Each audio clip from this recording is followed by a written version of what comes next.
person? Okay, Sister Bola. I know we talked about the picture on the screen, how we see a man running out of darkness onto light, onto the cross, onto salvation and redemption.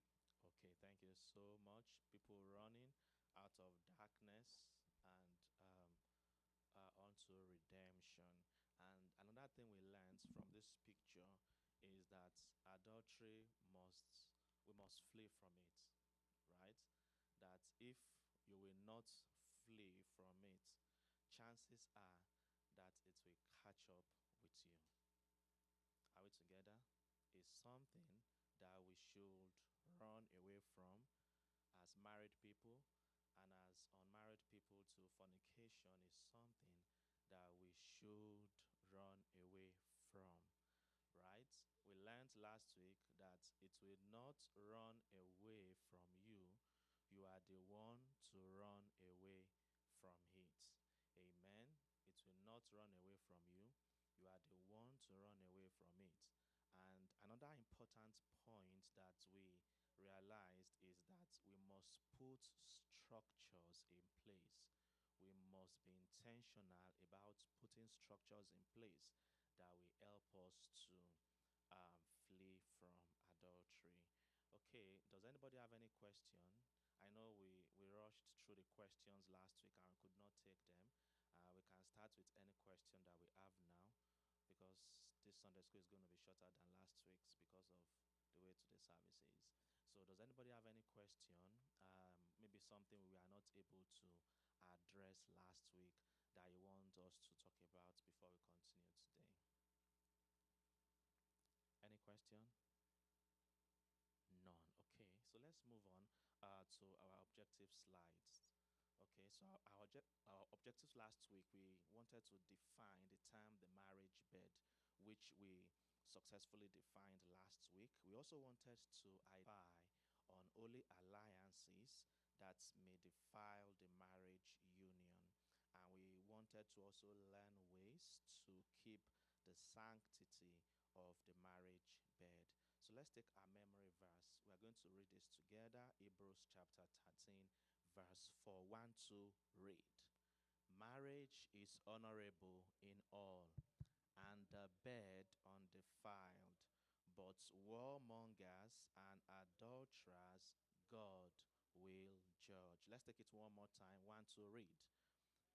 Marriage is honorable in all, and the bed undefiled, but warmongers and adulterers God will judge. Amen. So one of the things we discussed last week is that adultery is a sin against God. Is a sin against God.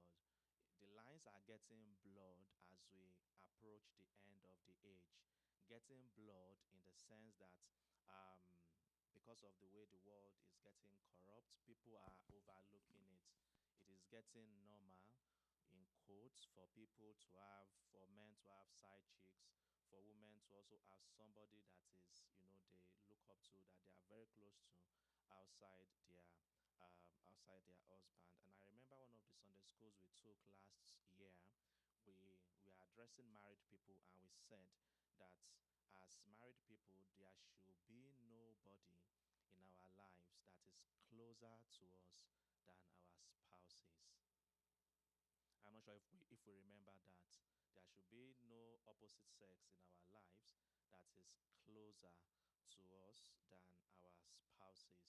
And I think that's something we also want to pay very close attention to as we move on. Can we please go to the slide on the cycle of adultery? I would like to, yes, that's another important thing we discussed last week. We were looking at this cycle, and we were able to identify last week that adultery does not start when the act has been committed. We saw last week that even Jesus told us, he taught us in the scriptures that if you have looked at anybody, any opposite sex in an unholy way, you have committed sin with that person. So we said last week that adultery does not start, at stage 5, but it starts at the third stage, right? When you are attracted to somebody other than your spouse, you start fantasizing with the person about the person, entertaining thoughts about the person. And we learned last week that this is the place that you must nip it in the bud. This is the place that you must control it, because if you don't, it will get to the emotional stage. You start finding your spouse as somebody that you cannot confide in, right? You will prefer to confide in somebody different other than your spouse, and then it leads to secrecy stage. You want to keep these conversations, away from your spouse, away from your spouse. You don't want them to know about it, and it's going to proceed to the opportunity stage, the action stage, and the guilt and the rationalization stage.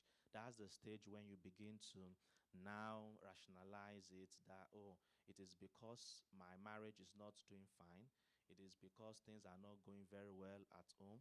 It is because my spouse is not available. God knows I'm trying my best. That woman is a hell in my throat, and things like that. And you begin to rationalize, and there is no justification that we can give to adultery. Are we together? There is no way you can justify it. There is no way you can, rationalize it.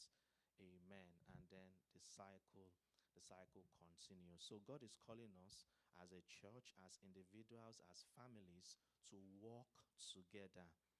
Are we together? To walk together to break the cycle of adultery in our homes. Are we together? God is calling couples, God is calling individuals, families to walk together, right? As a wife, you must walk with your husband. It's like a project that you must do. You must sit down and walk together. Where are we as far as this cycle is concerned? One of the things we also discussed last week about adultery is that it does not happen suddenly. Are we together? Adultery does not happen suddenly. It happens in stages, right? And God is calling us to work on this. Last week we also discussed the key factors that can lead to adultery. Factors that can lead to adultery. And media, I would like us to quickly run through it before we go to outline 2.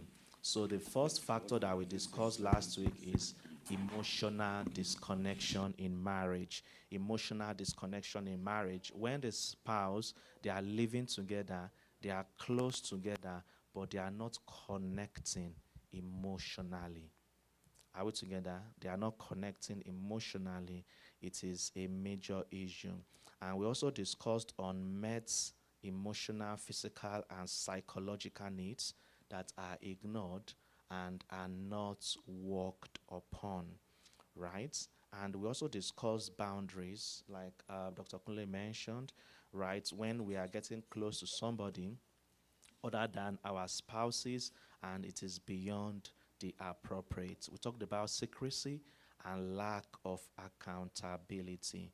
We talked about exposure to sexual content. This is becoming very prominent these days, as far as our media is concerned, social media is concerned. Before you know it, you are exposed to so many things that you don't even want to be exposed to.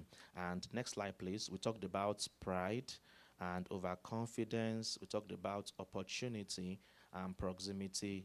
We talked about neglect of spiritual life. This is also something that is very important. When we are weak in prayers, right? We are weak in prayers. We are not paying attention to the word of God, and we are drifting away from God's guidance. This is also a key factor that can lead to adultery. And we discussed unresolved personal issues, and we discussed loneliness, past wound, low self-esteem. Low self-esteem. So this is another area I want us to talk about briefly.